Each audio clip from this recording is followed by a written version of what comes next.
Handa na si Senator Soto. Aapurahin daw niya yung impeachment trial. Tama. Ibig sabihin, ano na? May script na. Tama. Hindi pa nga nadidiscuss sa Committee on Justice yung impeachment complaint ni BP Sara. Alam na ni Senator Soto na makakarating sa Senado. What is the president's legacy? I think this one is not clear Ano nga ba, to the Filipino Don B? people. What will he be known for? That for the first time, a president confronted corruption head on. Head on. He's willing. He's willing to confront former Speaker Martin Romualdez. You Everyone. said the closest to him. Everyone.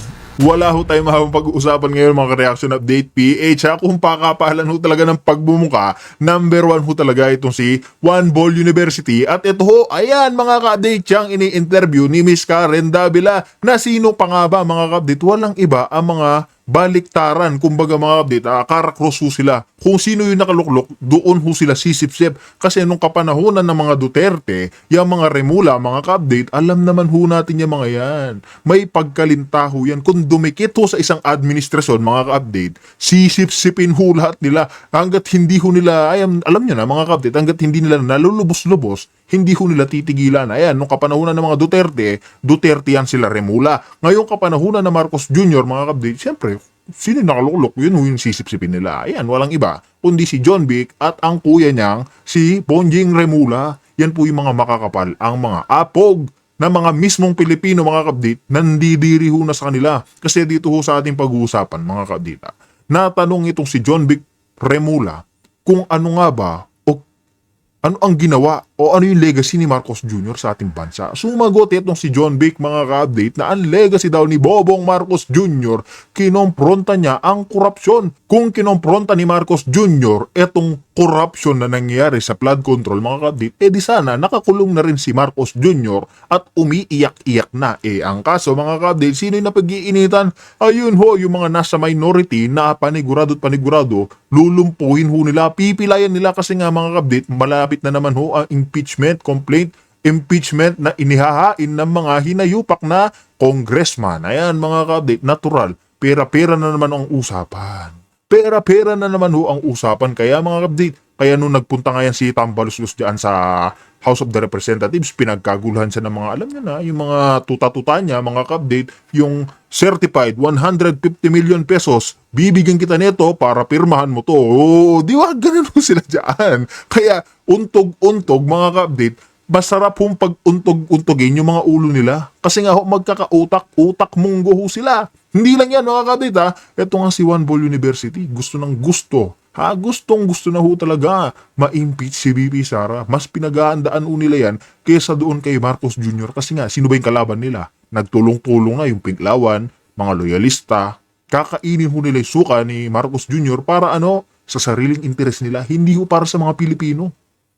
Kaya mga ka-update, kung gusto ho natin lumuklok ang mga Duterte sa 2028, ayan na ho. Konting tiis na lang ho mga ka-update na hindi sana ma-impeach. O sige, ma-impeach ho si BP Sara. Okay lang ma-impeach ang kaso may ebidensya ba talaga sila na naglustay na mayroon ginawang kabalbalan ng Duterte? Wala ho silang ebidensya. Wala ho mga ka-update. Di ba? Sarsuela, ginagawa ho nila yan para gusto lang nilang kasuhan si BP Sara. Yan naman ho yung pinangako ni Bonjing Remula noon pa. Bago ho siya mag-ombudsman, pinangako niya na yan sa, alam niya na kay Marcos Jr. Parang nga mga ka-update, pag na-impeach si BP Sara nakasuhan, hindi ho siya makakatakbo sa 2028. Ngayon, kahit na may impeach si BP Sara tapos walang malakas na ebidensya, okay din.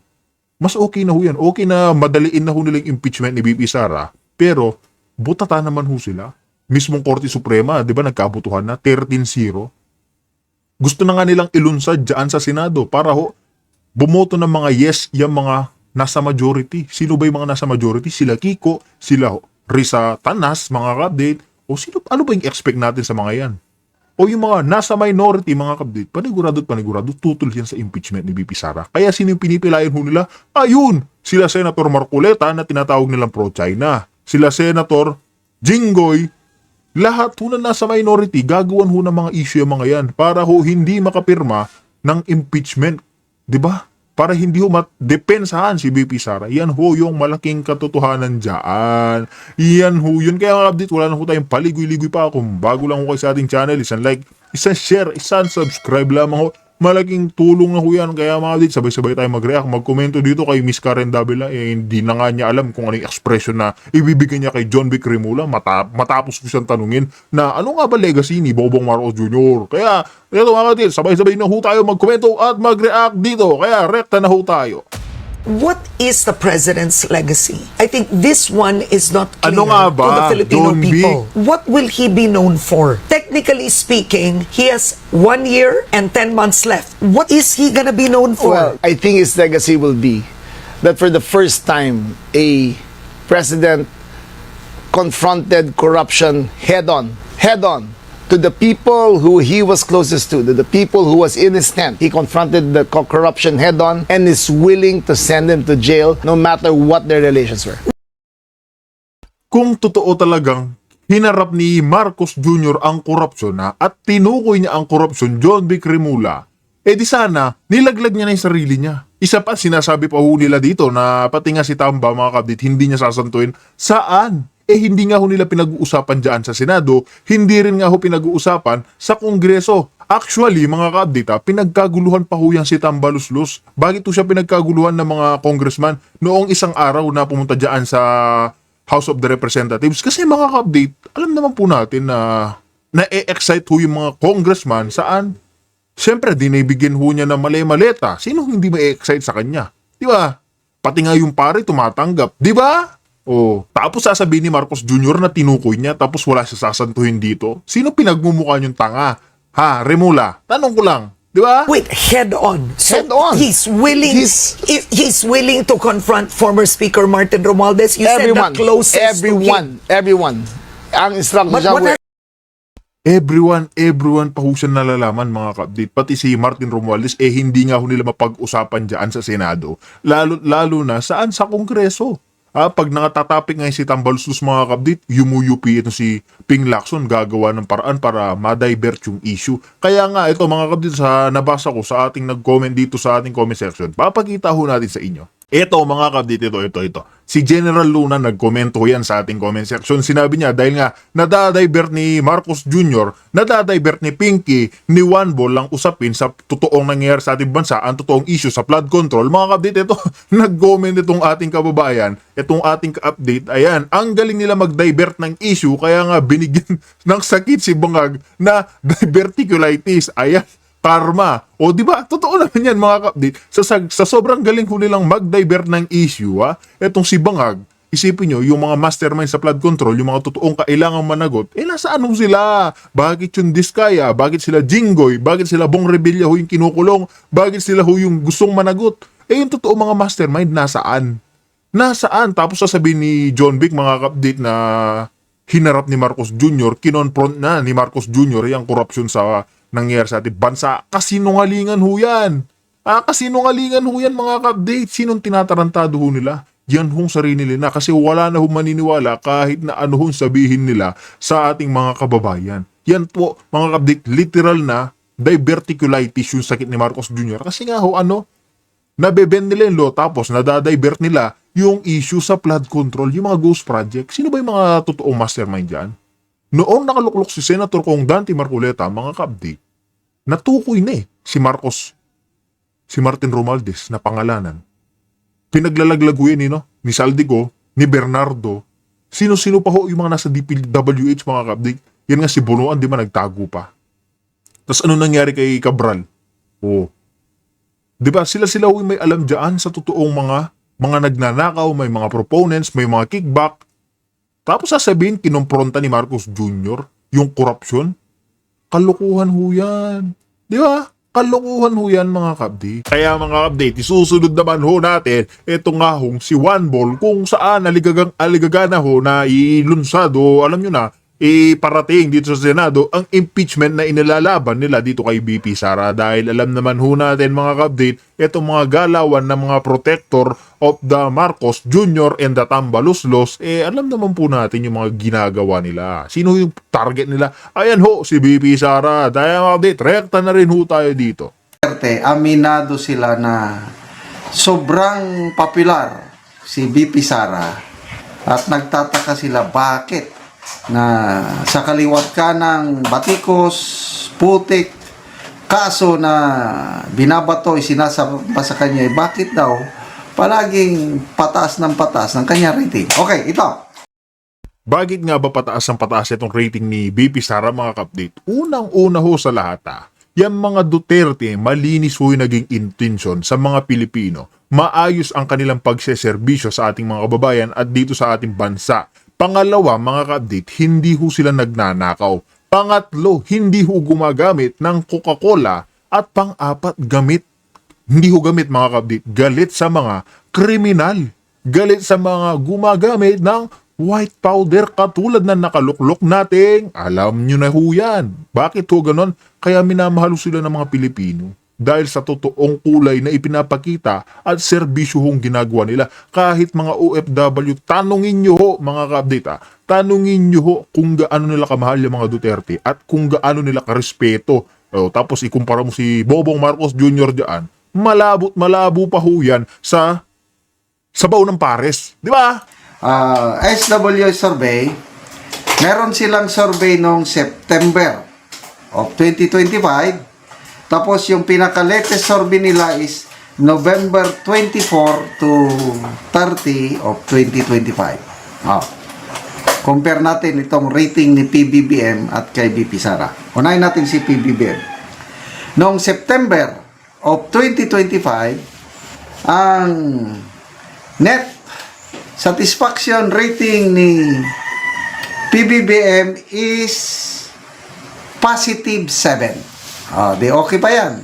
Positive. Although mababa na dahil 7 na lang eh. Ano ngayon? Pinaka-latest, negative 3. Sila ng bagsak.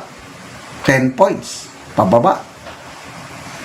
Si BP Sara, positive 25%. Noong September, itong latest November is positive 31. Kaya, sino yung TV host na nagtataka? Doris Bigonya. Bakit sa dami ng mga inaakusa si BP Sara, laban kay BP Sara, parang hindi tumatalab. Parang dinededma ng mga tao kasi pataas ng pataas ang kanyang rating. Ano bang dahilan? Tinanong niya si ex-Senate President Drilon. Ang ganda ng sagot ni Senator Drilon. Sabi niya, hindi ko rin alam. Mabuti pa, tanungin niyo ang taong bayan.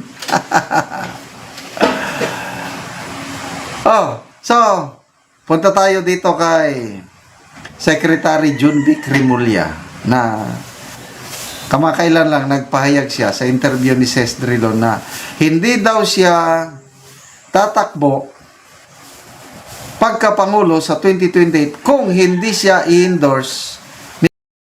Hindi yan mga ka-update. Itutuloy na ho natin ito sinabi ni General's Viewpoint. Hindi daw, alam nyo na, hindi daw tatakbo si John Vic Remula pag hindi ho daw siya in-endorso ni Bobong Marcos Jr. Unang-una sa lahat, John Vic Remula, kahit i-endorso ka ni Risa Mar, ni Risa Hontiveros, ni Bam Aquino, ni Kiko Pangilinan, lahat ho sila, kahit pag-untog-untogin nyo, kahit sino pang umendorso sa'yo, kaya nisama nyo pa si Tambaluslos, hindi ka mananalo, John Vic Remula.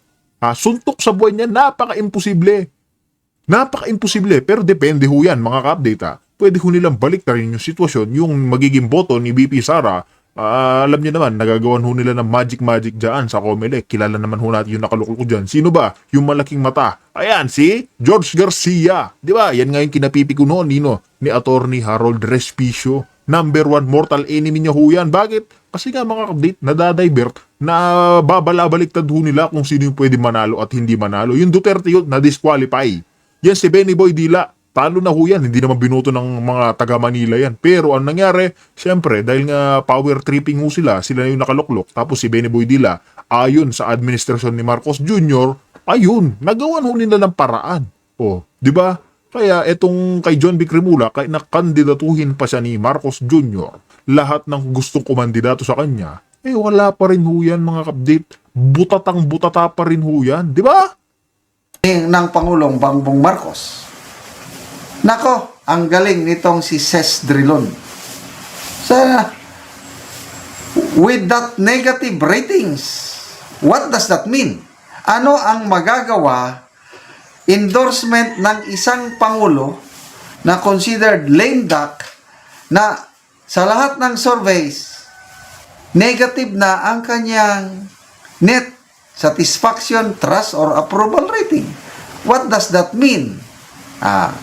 Dito makikita na hindi nag-iisip itong ibang kandidato. Basta lang, i-endorse ako ng sitting president, okay na yun. Sige, good luck. So, sige, batuhin nyo pa ng putik. Kasuhan nyo pa. Whatever, gawin nyo kay BP Sara. Example, itong Akbayan. May warning sila kay BP Sara. Sabi niya, humanda ka. Sabi ni Congressman Percy Sindanya. Dahil you will be recorded in history as the first Vice President who was not only impeached once, but twice. 2 beses daw. May impeach si BP Sara, nako, bumira ka agad. Kasi kung hindi ka abogado, ako hindi man ako abogado, akala ko, oo nga, na-impeach na last year si BP Sara kasi nakarating sa Senado yung impeachment case niya, nagsuot na ng toga o robe ang mga senator judges, so akala ko, na-impeach na siya. So ngayon, mai-impeach naman siya twice. History nga. Mabuti na lang, ito may nabasa akong post ni Attorney Regal Oleva, isang magaling na DDS lawyer. Si Mr. Jason siya, may post din siya na, stop it! Sabi ni Regal Oleva hindi nyo alam ang pinagsasabi nyo. Yung decision ng Supreme Court, that's not an opinion, it's a fact. Void ab initio. Yung impeachment ni BP Sara last year. Anong ibig sabihin ng void ab initio? It never happened. Void or defective from the beginning. As if walang impeachment na nangyari last year. Kaya sa mga kongresista dyan, mag-aral-aral naman kayo sa batas. Tama. Para hindi kayo makuryente pagtawanan na impeach twice. Nakakatawa kasi talaga dyan mga kabdita. Kahit wala ho sila, dapat talaga mga kabdit, pagdating dyan sa congressman, pagdating sa senador, dapat mga kabdit, nagtapos muna sila o may degree ho sila na. Isa ho silang lawyer, attorney, para naman may alam ho sila sa batas. Ayan, tignan nyo sila, Senator Marcoleta. Yan yung mga legit na mga may alam ho sa batas. Sila Sen. Alan Cayetano, mga kabdit. Yan ho yung mga matatalino. Hindi katulad na mga alam nyo na yun, nasa pagilid-gilid ho natin dyan. Diba? Kaya tinatawag ho silang mga boba. Diba? Kaya wala ho silang alam sa batas. Yung impeachment nga last year ni BP, na void ho, kumbaga, wala rin eh. Nagkabutuhan din ho yung mga Korte Suprema dyan. Kung saan pabor pa rin ho kay BP Sara. Ngayong taon, nagkausap-usap na ho dyan. 13-0 na naman ho dyan sa Korte Suprema sa impeachment ni BP Sara. Dahil unconstitutional ho. O ngayon, pinipilit pa rin ho nila siyang pigain. Bakit? Yun lang ho talaga yung gustong-gusto nilang mangyari. Kaya pinipiga nila yung mga Duterte. Yan po yung pinakamalaking tinik sa lalamunan na malaking sindikato sa gobyerno. Hanggat meron ho Duterte, kaya ho kasi silang linisin na mga yan. Lahat ho ng kabalbalan nila, mga kabdit, mabibisto at mabibisto. Kaya yun ho yung kinatatakot nila. Lalo na 1 taon at 10 buwan na lang ho mga ka-update, tapos na ho, presidential election na. O, di ba? Sino bang ikakandidatuhin ni Marcos Jr.? Si John B. Cremula? Wala. Tatawa-tawa lang ho tayo dyan. Kahit na matulog lang maghapon si BP Sara hindi na kumandidato, automatic na ho siya na isinisigaw ng taong bayan. Sino pang gusto nyong ikandidato? Si Lenny Lugaw? Yung naga nga, mga kabdits, laganap yung, alam nyo na, yung white powder. O, sino ang gusto nila? Wala. Isipin nyo kahit dyan na lang sa naga, wala pa rin nagagawa. O paano pa yun kung maging presidente pa? Samantala, yung mga taga Davao, mga kabdit, diretsahan na ho tayo yung mga Duterte doon. Sobrang laki ng Davao, napapanatili ho nilang malinis, maayos. Pinapasukan tayo ng mga investor sa Davao, hindi ho dito sa Luzon. Bakit? Kasi nga nandoon ho yung mga malinis, maayos na infrastruktura, maganda ang pamamalakad, maganda yung government. Kung hiwalay nga itong Luzon, Visayas, Mindanao dito kung itong mga kapital, itong Visayas at Mindanao nakahiwalay sa Luzon, tingin nyo ho ba hindi asensado itong Mindanao tsaka Visayas? Wala ho yan, tatawanan lang ho yung Luzon. Di ba? Yan ho yung malaking katotohanan dyan na hindi matanggap ng mga Mongoloid. Hindi ko po sinasabi mga literal na yung mga ating kababayan na wag ko kayo masasaktan. Sinasabi ko lang ho dito, yung mga taong may mga sakit sa utak, ito yung mga nasa gobyerno natin, yung mga nagnanakaw, hindi po yung mga ating, alam niyo na ho yun. Respeto ho natin yun mga kapdita. Kaya ito mga kapdita, dito na ho natin tatapusin ng ating reaction video. Kung meron kayo nagkomento, reaction mga kapdita, sa comment section na lang ho natin natuloy. Kaya kapdita, maraming salamat po sa inyong lahat. God bless you all.